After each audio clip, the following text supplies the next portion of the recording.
Sa ibang balita, nagsalita ngayong araw si Manila Archbishop Luis Antonio Cardinal Tagle sa harap ng libu-libong delegado ng International Eucharistic Congress.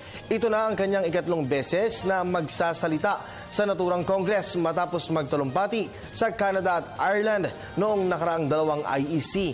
Alamin natin ang kanyang naging mensahe sa report ng aming kasamang si Jervis Manahan mula sa Cebu City Live.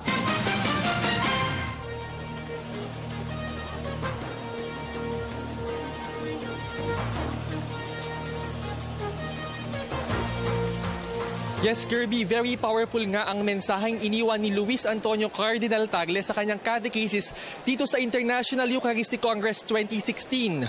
Isa na nga ito siguro sa pinakahihintay na sandali dito sa buong Congress. Ang topic ay Eucharist and the Dialogues of Cultures. Sinimulan niya ito sa pagbabati sa mga delegado sa iba't ibang lengguwahe. Pati yung mga deaf and mute nating mga delegado ay binati niya through sign language.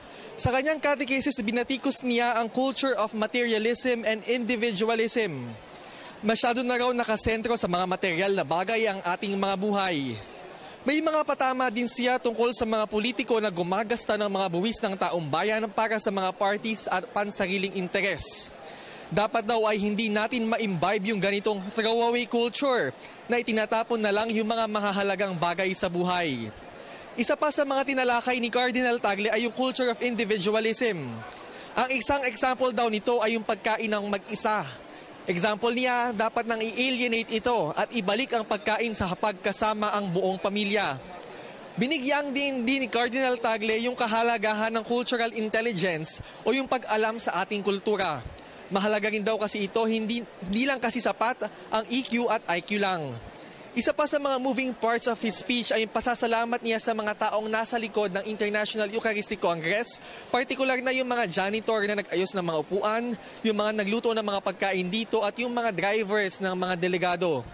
Sila raw kasi yung tunay na embodiment ng Eucharistic love. Mamaya-maya lang ay haharap na si Cardinal Tagle sa isang press conference for the first time nagsimula ang IEC noong linggo. Ito na yung third time na magsasalita si Cardinal Tagle sa IEC. Una na siyang nagsalita sa Quebec, Canada noong 2008 at Dublin, Ireland naman noong 2012. Aside from that, may iba ring aktibidad dito gaya ng pagbisita ni Papal Legate Charles Cardinal Bo sa Boys Town Complex, isang youth center dito sa Cebu. Mamaya ay nakatakdaring magbigay ng penitential service ang Pangulo ng CBCP na si Lingayen Dagupan Archbishop Socrates Villegas na susundan ng isang bisita iglesia sa 7 simbahan sa Cebu, kabilang na ang pamosong Basilica Minore del Santo Niño. May Youth Day din nagaganapin mamayang hapon hanggang bukas ng madaling araw sa Mandaue.